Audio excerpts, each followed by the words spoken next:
মহাভারত, যেখানে কুরুক্ষেত্র যুদ্ধের মধ্যে শ্রীকৃষ্ণ যে আমাদেরকে সত্যের পথ দেখিয়েছিলেন। 18 দিন চলা এই মহাযুদ্ধে অনেক যোদ্ধার মৃত্যু হয়েছিল। তারপর একদিন শ্রীকৃষ্ণ দেহত্যাগ করে বৈকুণ্ঠ ধাম ফিরে যান।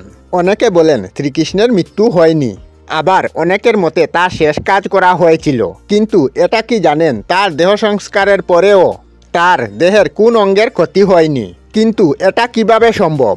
আজকের ভিডিওয় আমরা সে বিষয়ে জানব। তো স্বাগত আপনাদেরকে বিধায়কনাথ বাপ্পা চ্যানেলে আরেকটি নতুন ভিডিওতে।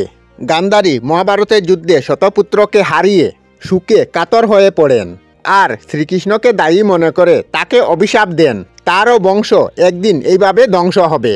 তারপর শ্রীকৃষ্ণ নিজ রাজ্যে ফিরে এসে স্ত্রী পুত্রদের নিয়ে শান্তিতে জীবনযাপন করতে শুরু করেন। কিছুদিন পর কয়েকজন ঋষি শ্রীকৃষ্ণের সঙ্গে দেখা করতে আসেন। তখন শ্রীকৃষ্ণের পুত্র শাম্ব মজা করার জন্য বন্ধুদের সাথে এক নারী রূপ ধারণ করে সেই ঋষিদের কাছে যান।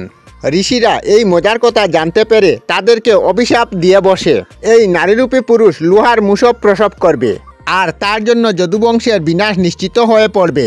এর ফলে গান্ধারীর দেওয়া অভিশাপ অনুযায়ী শ্রীকৃষ্ণের বংশের বিনাশ আরও নিকটে হয়ে এলো। শাম্বের প্রসব করা মুষল থেকে পরবর্তী সময়ে অসংখ্য মুষ উৎপন্ন হয়। সমস্ত যদুবংশের মধ্যে একটি ছোট্ট বিষয় নিয়ে বিবাদ শুরু হয়ে যায়, যার থেকে সবার বিনাশ হয়ে যায়। সেই মুষলগুলি ব্যবহার করে তারা একে অপরের হত্যা করে ফেলে। এরপর শ্রীকৃষ্ণের ভাই বলরাম নদীর তীরে গিয়ে নিজের প্রাণ বিসর্জন দেন। শ্রীকৃষ্ণ একটি নদীর তীরে এসে বসেন। তখন এক ব্যাধ শ্রীকৃষ্ণের চরণকে হরিণ ভেবে তীর নিক্ষেপ করে। এর ফলে শ্রীকৃষ্ণের জীবনলীলার ইতি ঘটে। পৌরাণিক কথা অনুসারে এই ব্যাধ আগের জন্মে বালি ছিলেন। যেহেতু শ্রীরাম গোপন কৌশলে বালিকে হত্যা করেছিলেন, সেই জন্য এই জীবনে তিনিও একই কর্ম করলেন। অনেকে মনে করেন এরপর শ্রীকৃষ্ণের দেহ বৈকুণ্ঠ ধামে ফিরে যায়।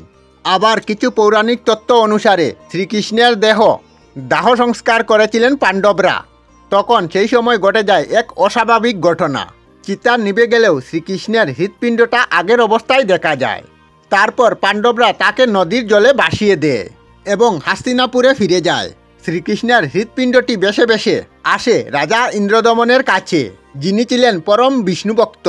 স্বপ্নাদেশ পেয়ে তিনি অনেক আগেই তৈরি করে রেখেছিলেন জগন্নাথ মন্দির।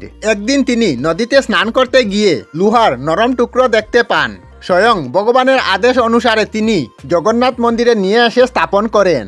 অনেকে দাবি করেন জগন্নাথ দেবের মূর্তিতে যে বহুমূল্য রত্ন রয়েছে তা আসলে শ্রীকৃষ্ণের হৃদয়। কিন্তু সত্যটা কি তা আজও স্পষ্ট নয়।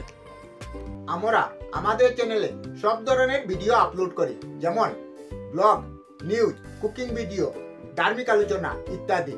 যদি আপনারা এই ধরনের ভিডিও দেখতে পছন্দ করেন তাহলে এই চ্যানেলটি নিশ্চয়ই সাবস্ক্রাইব করবেন। আমি আপনাদের সাথে বিধায়কনাথ আজকের মতো বিদায় নিলাম। আর ভিডিওটি ভালো লাগলে লাইক, শেয়ার ও কমেন্ট করবেন। ভিডিওটি সম্পূর্ণ দেখার জন্য অশেষ ধন্যবাদ।